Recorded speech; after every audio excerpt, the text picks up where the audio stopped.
Makalipas ang ilang araw ay tuluyan ng gumaling si Riger pero nang magyaya si Genki na maglakbay na ulit ay hindi maipagkakaila ng grupo ang gutom na nararamdaman nila. Wala na rin silang natitirang pera kaya iminungkahi ni Riger na magnakaw na lang sila pero tumutol si Genki at sinabing masama ang gawaing iyon. Sinabi ni Holly na pumunta na lang sila sa pinakamalapit na nayon at tingnan kung anong pwede nilang gawin. Nang makarating doon ay namangha sila sa napakalaking arena at doon nila nakita ang nakapaskil na gaganaping battle tournament na may premyong salapi. Sinabi ni Suezo na baka iyon na ang pag-asa nila para magkapera kaya pinasok nila iyon. Sa loob ay pagdedesisyonan na sana nila kung sino sa kanila ang sasali sa paligsahan pero nagdahilan si Suezo na masakit ang tiyan nito kaya nagboluntaryo si Riger na siya na lang ang sasali. Nang sumalang na si Riger ay nagulat ang host pati ang mga tao dahil kilala pala si Riger bilang magnanakaw. Sa pagsisimula ng labanan ay hindi nagawang umatake ng kalaban ni Riger dahil sa takot dito hanggang sa ma-knockout na ito sa unang pag-atake pa lang ni Riger. Siya ang itinanghal na panalo sa unang round pati na rin sa mga sumunod pa. Sa panghuling round ay ang kunehong si Ham ang nakaharap ni Riger, mukha lang itong palabiro pero nang magsimula ang paghaharap nila ay mabilis nitong naiiwasan ang bawat pag-atake ni Riger. Mabilis itong kumilos kaya napabagsak nito si Riger sa pamamagitan ng pagsuntok. Patuloy nitong inaasar si Riger kaya naman sa sunod nitong pag-atake ay agad yung iniwasan ni Riger at doon niya ginamit ang kanyang lakas dahil sa pagkainis sa kuneho. Dahil doon ay umatras si Ham at humingi ng tawad at nagmakaawa na huwag siyang patayin. Pinagbigyan ito ni Riger pero pagtalikod niya ay umatake ito ng pinakatatago nitong teknik, ang utot nito. Kumalat iyon sa buong arena hanggang sa mawalan na ng malay pati sina Genki kaya naman si Ham ang itinanghal na panalo, habang nakamit naman ni Riger ang ikalawang pwesto. Habang tinatanggap ni Genki ang premyong pera ay biglang tumakbo si Riger upang sagutin si Ham kaya agad itong pinigilan ng kanyang mga kagrupo. Tumawa lang si Ham at nang paalis na ito ay nakita nito ang natapong pera ni Genki. Maya-maya pa ay binilang na iyon ni Suezo at sinabi ni Holly na makakakain na sila bagay na ikinatuwa ni na Genki at Moki. Pero dismayado ang mga ito nang sa bilihan ng gulay sila dalhin ni Holly dahil kailangan umano nilang magtipid. Nagpatuloy sa pagrereklamo ang mga ito kaya sinabi ni Holly na wag na lang silang kumain nang biglang dumating si Ham. Muling sumiklab ang galit ni Riger nang makita ito nang biglang mapansin ni Holly na umiilaw ang Gaia Stone. Sinabi ni Ham na iimbitahan sana niya ang grupo para kumain bagay na hindi pinaniwalaan ni Riger kaya humingi muli ito ng tawad dahil sa panlilin lang umano niya dito kanina. Dahil umilo ang Gaia Stone ay tinanggap ni Holly ang alok ng kuneho at inisip na hindi iilaw kay Ham ang bato ng walang dahilan. Dinala sila nito sa Marangyang Hotel pero para kay Riger ay hindi nila yun dapat pagkatiwalaan. Maya-maya pa ay nolising na ni Ham si Riger at kumain sila ng mamahalin at masasarap na pagkain at nagpakasaya. Kinabukasan, agad na ginising ni Holly si Genki dahil wala na umano doon si Ham pati na rin ang premyo nilang pera kaya napabalikwas si Genki sa pagkakahiga nito. Dahil sa nangyari ay nagsisihan pa ang mga ito kaya pinigilan ang mga ito nang nagtatakang si Holly dahil sa pag-ilaw ng Gaia Stone kay Ham. Nang paalis na sana sila ay biglang dumating ang mga tauhan ng restaurant at siningil sila ng mga ito. Dahil walang naibayad ay naiwan si Golem sa restaurant na naglilinis ng mga plato habang lumabas naman sina Genki upang hanapin si Ham. Sa paghahanap ay ginamit ni Riger ang malakas niyang pangamoy habang ang malaking mata naman ni Suezo ang ginamit nito kaya mabilis nitong natukoy ang kinaroroonan ng kuneho. Samantala, nahulog si Riger sa patibong ni Ham kaya lalo itong nagalit sa kuneho, gayunpaman ay nasundan niya pa rin ito at agad niyang ginamit ang malakas na hangin dahilan para masira ang tulay. Nakahawak pa si Ham sa lubid pero malapit na rin iyong maputol kaya nagmakaawa ito kay Riger at pilit na humingi muli ng tawad. Maya-maya pa ay tuluyan na iyong naputol kaya nahulog si Ham sa bangin, ngunit tumakbo si Riger ng mabilis upang iligtas pa rin ang kuneho. Dahil doon ay binayadan na ni Ham ang hotel at nakasundo na nito ang grupo. Nang malaman ang tungkol sa misyon ng mga ito ay sinabi ni Ham na sasama siya sa mga ito dahil pinahirapan din siya ni Mo pero sa kabila nyon ay pera pa rin ang nasa isip ng kuneho. Muling nagtalo sina Riger at Ham pero natutuwa naman si Genki sa panibago nilang paglalakbay. Sa kaharian ni Mo, ibinalita ng mga tauhan nito na ang plano nila para sa sangkalupaan ay maayos na umuusad. Ngunit hindi nasiyahan si Mo sa balitang iyon dahil ang nais nito ay agad na mapasailalim ng kanyang utos ang buong mundo. Dahil doon ay agad na kumilos ang mga ito at nang makalabas ay tinanong ng tatlo si Pixie kung anong plano nito sa grupo ng naghahanap sa Phoenix na nasa malapit sa lugar na binabantayan nito. Sinabi ni Pixie na siya na ang bahala sa mga iyon at saka ito umalis. Samantala, habang masayang naglalakbay sina Genki ay nakarating sila sa tapat ng daan na may dalawang kantuhan. Kaya naging palaisipan sa mga ito kung saan sila dadaan. Sinubukang gamitin ni Holly ang Gaia Stone ngunit hindi iyon gumagana kaya sinabi ni Genki na siya na lang ang magdedesisyon kung saan gawi sila pupunta.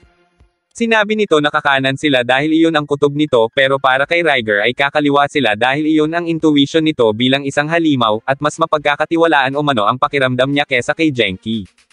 Sumingit si Ham sa usapan at sinabing didiretso lang sila at sigurado umano ito na mas mapagkakatiwalaan siya kesa sa dalawa. Dahil doon ay nagkainitan ang tatlo habang hindi naman makapagdesisyon sina Holly kaya sinabi nito na si Golem na lang ang masusunod.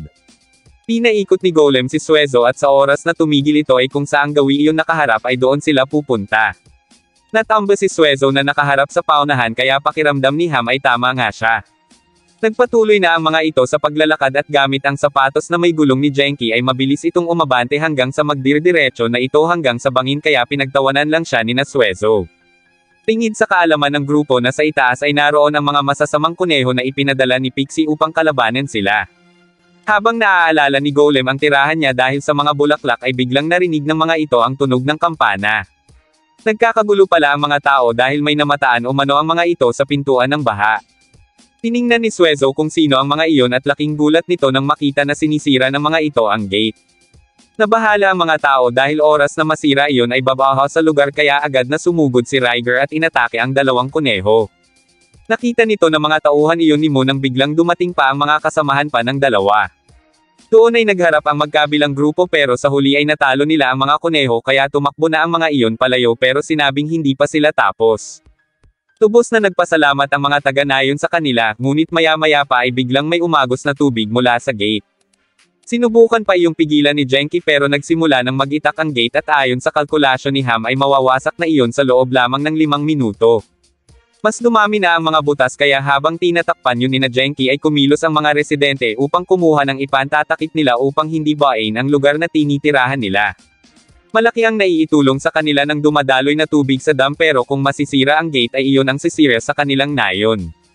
Maya-maya pa ay muling nagkaroon ng butas ang gate kaya agad nila iyon tinakpan at dahil doon ay tinanong na ni Holly si Ham kung ano ang naiisip nitong paraan. Agad na nag-isip at gumawa ng plano ang kuneho, ang putuli ng mga puno sa kagubatan at gumawa ng panibagong dam sa pagitan ng mga bato sa ilalim ng talampas. Naisip ni Holly na wala na silang oras para magawa iyon pero sinabi ni Ham na walang dapat ipag-alala dahil mga halimaw sila at pwede nilang gamitin ang mabibilis na paa ni Riger. Ngunit hindi pumayag si Riger at sinabing isa lang ulit iyong panlilinlang at hindi umano ito mahuhulog sa plano ng kuneho. Dahil doon ay nakiusap si Holly kay Riger at sinabing magtiwala lang kay Ham.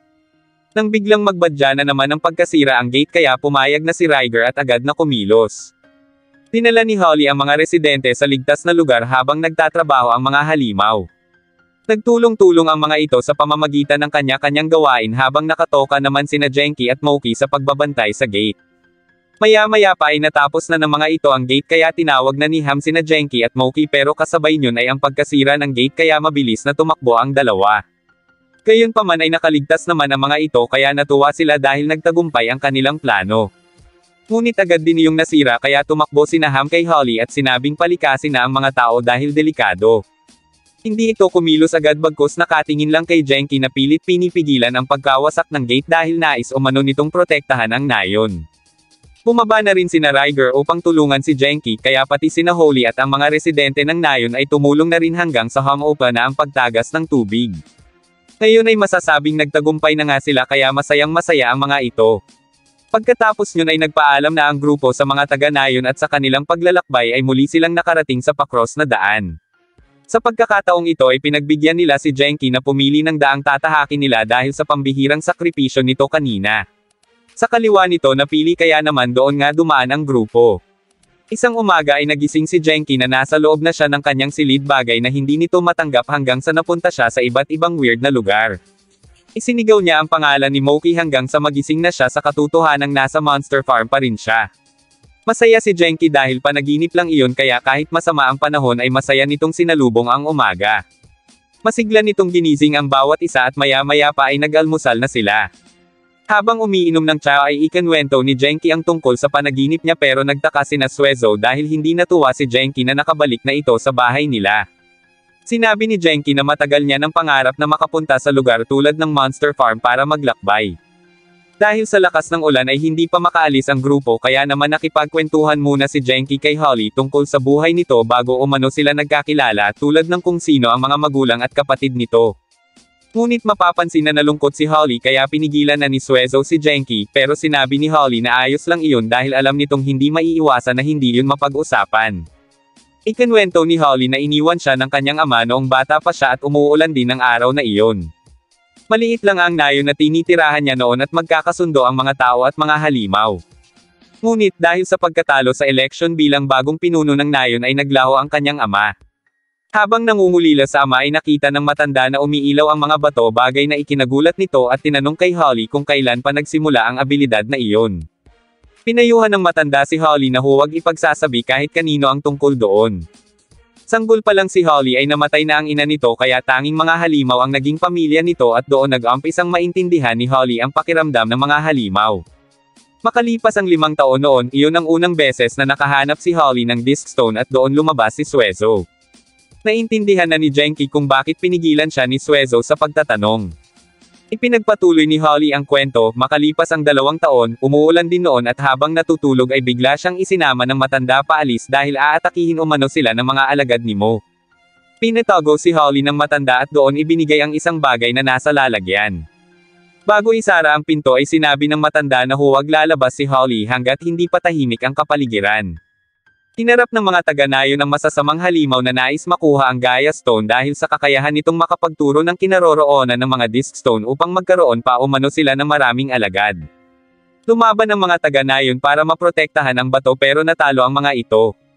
Tanging ang matanda na lang ang nakita ni Holly pero mahina na rin ito kaya ibinili nito kay Holly ang totoong Gaia Stone at sinabing hanapin ang Disc Stone ng Phoenix upang maibalik ang mga nawalang halimaw at bumalik sa pagiging mabuti ang masasamang halimaw.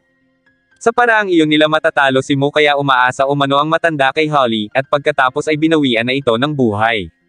Nilisan ni Holly ang kanilang nayon at nangakong babalik oras na mahanap niya ang Phoenix. Namangha si Holly nang makita ang kapangyarihan ng Gaia Stone at doon nagsimula ang paglalakbay nila sa paghahanap ng mga Disc Stone. Hanggang ngayon ay hindi pa rin muling nakikita ni Holly ang kanyang ama kaya lumungkot ang paligid nila. Doon sinabi ni Ham na pasiglahin muli ni Genki ang paligid kaya naman lumabas ito at kumanta sa gitna ng pagbuhos ng ulan. Dahil doon ay nakikanta na rin ang mga ito bagay na nagpasaya sa grupo. Maya-maya pa ay sumikat na ang haring araw kaya natuwa ang mga ito dahil makakapagpatuloy na ulit sila sa paglalakbay. Maya-maya pa ay nakarating sila sa mahamog na lugar na siyang itinuro ng Gaia Stone nang biglang sabihin ni Riger na may naamoy siyang panganib sa lugar. Hindi naniwala sina Genki bagkus nagpatuloy pa rin nang biglang sumigaw ang dalawa ni Moki na humihingi ng tulong dahil nahulog pala sila sa talampas. Nagulat ang mga ito at agad na pumunta para tulungan ang dalawa. Doon inabot ni Golem ang dalawa bagay na ipinagpasalamat ng mga ito. Nakita nila ang itsura ng mga bitek na lupa na ayon kay Ham ay iyon ang kanya ng langit. Sinukat ni Suezo ang lalim yun pero wala itong matano kaya sinabi ni Ham na ayon sa narinig niya, ang kanya ng langit ay napakalalim at ito ang gilid ng kontinente. Hindi naniwala sina Genki kaya para mapatunayan ay naghulog ito ng malaking bato at pinakinggan nila ang pagbagsak nyon. Hindi makapaniwala si Genki na napakalalim nga yun kaya napatanong ito kung paano sila magpapatuloy. Maya-maya pa ay nakakita sila ng eroplano pero bakal na ibon ang tawag sa lugar na iyon. Isang lalaki ang nakasakay doon nang bigla yung bumagsak kaya pinuntahan nila ito upang kamustahin. Dahil walang malay ay tinulungan nila ito at doon nila nakita ang kapsula ng espiritu na nalimot ni Moki, at ayon kay Holly ay iyon ang pinagmumula ng kapangyarihan ng bakal na ibon. Nilapitan ni Suezo ang lalaki at inisip na baka alagad iyon ni Mo nang bigla itong magising at napatakbo sa takot sa kanila. Sinundan ito ni Genki upang hindi mahulog sa talampas pero takot na takot pa rin ang lalaki at ibinibigay ang ginto kung iyon umano ang kailangan ng mga ito. Kumalma lang ito nang sabihin ni Holly na hindi sila kalaban. Nagpakilala ang lalaki bilang Eddie at sinabi nito na sinusubukan niyang tawidin ang kanya ng langit gamit ang bakal na ibon. Ikinwento rin ng mga ito kay Eddie ang plano nila at doon ay humingi ng pabor si Genki na magamit ang bakal na ibon kapalit ng isang gintong barya. Pero sinabi ni Eddie na hindi man lang makakabili ng candy ang isang gintong barya kaya nang makwente ni Ham ay sinabi nitong sapat na siguro ang 200 ginto. Hindi pa rin sumang-ayon si Eddie at sinabing 100,000 ang offer niya, bagay na ikinagulat ng dalawa, kaya sinabi ni Suezo na mas mukhang pera pa ito kesa kay Ham. Hindi tinigilan ng dalawa si Eddie hanggang sa mapapayag nila ito na 1,000 na lang dahil iyon lang ang kaya nilang ibayad.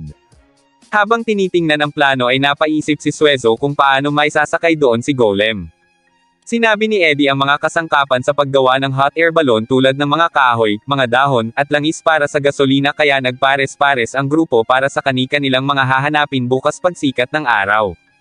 Tingid sa kaalaman nila na napapaligiran sila ng masasamang halimaw.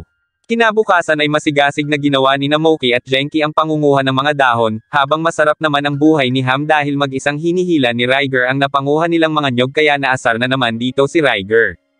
Samantala, habang nangunguha ng mga kahoy ay napansin ni Golem at Suezo na malalim ang iniisip ni Holly pero hindi nito sinabi kung bakit. Pagkabilang ni Eddie sa mga gintong barya ay inisip nitong ayos lang na iyon lang ang naibayad sa kanya, basta ang mahalaga rin ay kapag ginamit naman ng mga iyon ang bakal na ibon ay mawawala na ang katibayan na tumakas siya sa lugar ni Mo. Maya-maya pa ay napaligiran siya ng mga itim na Romano na alagad ni Mo.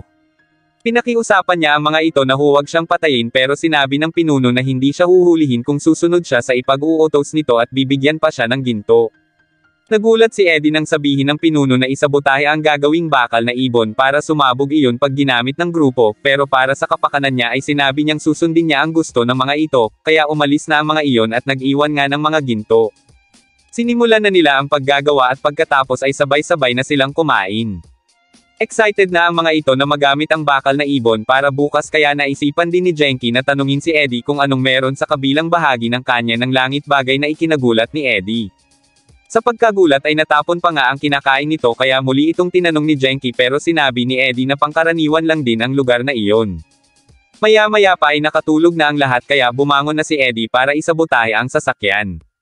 Biglang lumapit sa kanya si Holly at tinanong kung anong ginagawa niya, kaya nagpalusot na lang si Eddie na binibisita niya lang muli ang makina.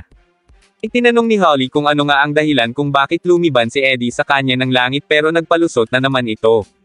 Dagdag pa ni Holly na siguro ay may mas malalim pang dahilan, lalo na at mag-isa lang itong sakay ng bakal na ibon, kaya sinabi nito na maaaring sabihin sa kanya ni Eddie ang lahat dahil baka makatulong pa siya. Hindi na nagsalita pa si Eddie kaya inalok niya na lang ito ng kumot, at dahil sa kabutihan ni Holly ay parang nagigilty si Eddie. Kinabukasan ay sumakay na ang grupo sa sasakyan kaya kinalag na ni Eddie ang pagkakatali. Habang unti-unting lumilipad palayo ay naisip ni Eddie ang kabutihang nagawa ni Holly sa kanya, kaya pinigilan niya ang mga ito. Inamin ni Eddie na sasabog ang sasakyan kaya agad na bumaba si Golem para pigilan ito. Inamin ni Eddie ang lahat ng pangyayari at doon umatake ang mga itim na Romano, kaya sinabi ni Eddie na aayusin niya ang sasakyan habang hinaharap ng grupo ang mga kalaban.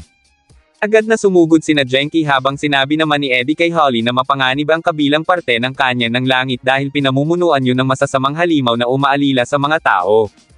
Nagawa na ni Eddie ang sasakyan kaya ibinalita yun ni Moki nang biglang may isang itim na Romano ang umatake sa kanila hanggang sa magkasunod-sunod na ang mga iyon. Hinarap ni Genki ang mga iyon hanggang sa tuluyan ng tumaas ang sasakyan, ngunit may isa pang natira na nakaakmang sago din si Genki. Tumalo na si Eddie at swerteng hindi ito nahulog sa talampas. Doon isinigaw ni Eddie na umaasa siya sa grupo na mahahanap ng mga iyon ang Phoenix at Mail iligtas ang mga kaibigan niya, kaya mas lalong naging persigido ang grupo na mahanap ang Disc Stone. Inabot na sila ng oras na palubog na ang araw at manghang-mangha ang grupo habang natatanaw ang araw, nang biglang mamatay na ang apoy ng kanilang hot air balloon dahil naubusan na ito ng pampiningas. Malapit na sila sa talampas pero unti-unti nang bumababa ang sasakyan kaya maaaring silang bumangga. Tinipin ni Riger ng malakas ang sasakyan at bahagya nga itong tumaas, pero mas lalo lang silang bumaba dahil lumamig ang sindihan ng hot air balloon. Agad na nag-iisip ang grupo pero ang tanging naisip ni Suezo ay pababain si Golem na siyang pinakamabigat sa kanila, pero syempre hindi ito pumayag. Dahil wala na silang choice ay ginamit na ni Ham ang kanyang utot, mabaho man ay nailigtas naman sila nito. Pero may isa pa silang problema, hindi nila naitanong kung paano pababain ang sasakyan, kaya bago pa ito bumangga sa bato at sumabog ay tumalo na sila pababa nito. Nag-alala sina Holly dahil nasira na ang sasakyan nila, samantalang tuwang-tuwa pa sina Genki at sinabing may mga papa naman silang pwedeng gamitin. Tuluyan ng lumubog ang araw pero ang mga naiwang kaibigan ni Eddie ay patuloy pa rin sa pagtatrabaho. Nakarating kay Pixie ang balitang nakatawid na ang grupo ni Genki sa kanilang lupang pinamamahalaan, kaya sinabi nito sa alagad niya na gusto niyang makitang buto-buto na lang ang mga ito. Kinabukasan ay agad na sinunod ng grupo ang gawin na itinuro sa kanila ng Gaia Stone. Sa paglalakad nila ay narating nila ang parte kung saan tanaw ang mga taong nagtatrabaho na binabantayan ng mga Magmegel. Naghuhukay ang mga ito upang makahanap ng mga disc stone nang biglang matumba na ang isang lalaki dahil sa pagod kaya paulit-ulit itong hinaplet ng Magmegel. Dahil doon ay sumiklab ang galit ni Genki kaya nag-iisip pa lang si Ham ng plano ay sumugod na agad ito kasama sina Moki at Riger kaya sumunod na rin sina Holly upang kumustahin ang lalaki. Pinaligiran sila ng mga Magmegel at sinabing sila na siguro ang grupo na ipinatatapos ng amo nilang si Pixie. Nagtaka si Genki dahil hindi si Mo ang amo ng mga ito pero sinabi ng isang Magmegel na si Mo ang kanilang big boss samantalang si Pixie naman ang leader nila na isa sa tinatawag na Big Bad Four. Nagsimula na ang paghaharap ng mga ito hanggang sa mapasuko nila ang mga Magmegel. Ngunit sa halip na matuwa ay nainis pa ang isang lalaki dahil kung sino man umanong kumalaban kay Pixie ay siguradong mamamatay at ayaw ng mga itong madamay. Pinaalis ng mga ito ang grupo at sinabing nagtatawag na ng kasamahan ang mga Magmegel para muling umatake kaya kung tatakas sila ay mahuhuli lang ulit sila ng mga ito. Sinabi ni Genki na sila ang bahala sa mga iyon pero hindi naniwala ang mga tao at pilit pa rin silang pinaalis doon bagay na ikinainis ni Riger. Tumayo ang lalaki at sinabing paniwalaan nila ang grupo dahil kung mananatili silang alipin doon ay hindi sila palalayain ni Pixie hanggang sa mamatay sila. Napaisip ang mga ito na tama ang lalaki kaya pumayag na silang magtulungan para makatakas doon. Ngunit biglang napatanong si Ham kung nasaan ang itinuturing na leader na nagngangalang Pixie. Sinabi ng lalaki na nasa hilagang bayan ang kastilyo niyon at mas malala umano ang kalagayan ng mga hindi mabilang na aliping naroon dahil mukhang malaki ang hinahanap ng mga iyon. Pagkatapos malaman ang impormasyon ay umalis na ang tatlong lalaki para tumakas din. Nang malaman ni Pixie ang nangyari ay agad nitong tinapos ang Magmegel at ipinag-utos kay Blue Mountain ang pagtapos sa grupo ni na Genki. Samantala, napigilan ng ibang Magmegel ang isa sa mga tumakas na tao bagay na ikinatuwa ni Pixie. Kinagabihan ay nag-abang ang grupo sa pagsugod ng mga alagad ni Pixie pero ang hindi nila alam ay nakamasid na ang mga iyon sa kanila. Maya-maya pa ay dumating na si Pixie kasama si Blue Mountain at doon ng mga ito sinabing sumuko na ang grupo dahil kung hindi ay mamamatay ang lalaki. Nakipagkasundo sina Genki na susuko kapalit ng paglaya ng lalaki ngunit hindi sumang-ayon si Riger kaya pinakiusapan pa ito ni Ham at sinabing mag-iisip na lang sila ng plano mamaya. Isa-isa silang ikinadina ng alagad ni Pixie at sinabing ang mga tao ay magiging alipin habang ang mga halimaw naman ay mapupunta kay Mo upang gawing masamang halimaw. Ipinaalala ni Genki ang pangakong palayain ang lalaki ngunit sa halip ay kinuryente ito ni Pixie bagay na ikinagulat ng grupo. Dahil sa galit ay sinuntok ni Genki si Pixie kaya agad itong sinugod ni Blue Mountain pero ipinag-utos ni Pixie na pakawalan ito. Nagharap ang dalawa pero walang nagawa sina Genki at Moki hanggang sa atakihin sila ni Pixie ng shotgun kaya nahulog sila sa talampas. Pagkatapos yun ay hindi na nakita pa ang dalawa kaya tinangay na nina Pixie ang mga natira sa grupo pabalik sa kanilang teritoryo. Habang papalayo ay nag-aalala si Holly sa dalawa na kasalukuyang pinipilit umahan at sinabi ni Genki na hindi siya magpapatalo. Paulit-ulit mang nahulog pababa ay nagawa pa ring muling makaahon ni Genki at doon niya nakita ang lalaking nagngangalang Mick. Tinulungan niya ito at doon sinabi ni Mick na iwan na siya ni Genki at tulungan na nito ang mga kaibigang tinangay ni na Pixie. Itinuro ni Mick ang daan papunta sa hilagang bayan kaya agad na kumilos sina Genki at Moki. Habang nagtatrabaho ay naisip ni Riger na alisin ang kadena sa mga paa nila pero pinigilan ito ni Holly at sinabing madadami ang iba kapag ginawa niya iyon. Napabuntong hininga na lang si Suezo at inisip kung hindi ba darating doon sina Genki at Moki at kung ano na kayang nangyari sa dalawa. Samantala, iniisip pa rin ni Pixie ang ginawa at sinabi sa kanya ni Genki na kasalukuyang nakarating na sa kanilang teritoryo. Bago sumugod ay sinabi ni Genki kay Moki na maiiwan ito doon para may muling bubuhay sa Phoenix oras na hindi na rin siya makabalik. Noong una ay nagpumilit pa si Moki na sumama pero nang mapaliwanagan ito ay nakinig ito kay Genki. Nang makarating sa may kulungan ay naghagi si Genki ng bata upang linlangan ang mga bantay at saka pasimpleng pumasok sa loob. Nang makarating doon ay tinawag siya ni na Holly at doon nag-usap-usap ang mga ito tungkol sa plano nilang pagtakas. Dahil narinig ni Rock ang kanilang usapan ay kinausap sila nito at sinabing napakalakas ni na Pixie at Blue Mountain pero ayon kay Genki ay siya na ang bahala sa mga iyon para makatakas na ang mga ito. Dahil doon ay napagdesisyonan ni Rock na sumama kay Genki at sa kabila ng takot kay Pixie ay sinabi ng iba na sasama na rin sila kaya naman sinimulan na ng mga ito ang kanilang plano. Huling nilinlang ni Genki ang mga bantay papasok ng kulungan upang makuha nila ang susi. Maya-maya pa ay nakalaya na ang lahat at nang palabas na ang mga ito ay biglang nahulog sa harap nila si Moki. Nang kumustahin ito ni Genki ay doon nila nakita na napapalibutan pala sila ni na Pixie. Doon nito ikinwento kung paano silang mga halimaw inalila noon ng mga tao at kung paano ng mga ito nakilala si Mo. Sinabi ni Pixie na walang saysay ang buhay nila noon hanggang sa nakilala nila si Mo at pumayag silang maging masamang halimaw at doon palang nagkaroon ng layunin ang pamumuhay nila. Naintindihan ni Golem na dala ng kalungkutan kaya ang mga ito sumapi kay Mo kaya naman sinabi ni Genki na maaari silang maging magkaibigan. Ngunit hindi ito pinakinggan ni Pixie bagkus pinasugod ang kanyang mga alagad. Dahil doon ay lumaban na ang grupo ni na Genki hanggang sa matalo ng mga ito ang mga masasamang halimaw. Tumakbo sina Pixie at sinabing sumunod sa kanila sina Genki at doon sila maglalaban sa lugar kung saan walang ibang makikialam. Muling nakiusap si Genki kay Pixie na huwag na silang maglaban kaya naman si Riger na ang naunang umatake pero natalo ito kaya sumugod na si Genki at sinabing ibabalik niya sa dati si Pixie. Sa huli ay natalo sina Genki nang biglang dumating doon sina Holly at pinakiusapan si Pixie na makipag-ayos na dahil hindi naman sila tulad ng mga taong umalila sa mga halimaw noon. Hindi pa rin nakinig si Pixie bagkus sumugod pa rin kaya si Golem na ang humarap sa mga ito gamit ang pag-atake ng buhawi na siyang nagpatalsak sa mga iyon. Ngunit hindi pa rin tumigil si Pixie at umatake muli kay Golem hanggang sa magharap na sina Golem at Blue Mountain habang pinagtulungan naman ni na Genki at mga halimaw si Pixie. Napabagsak ng mga ito si Pixie at muling kinausap na magbago na pero pinaguho nito ang gusali at nagpaiwan sa lugar dahil wala na umanong lugar ang mga taunang katulad niya. Pilit binalikan ni Genki si Pixie hanggang sa tuluyan ng gumuho ang gusali. Dahil doon ay nagtulungan sila upang mahanap sina Genki. Ligtas naman ang mga ito dahil kay Blue Mountain na siyang hamarang sa gumuhong gusali. Nagpasalamat si Pixie kay Genki dahil sa pagligtas nito sa kanya pero tinanggihan nito ang alok ng bata na sumama sa kanila.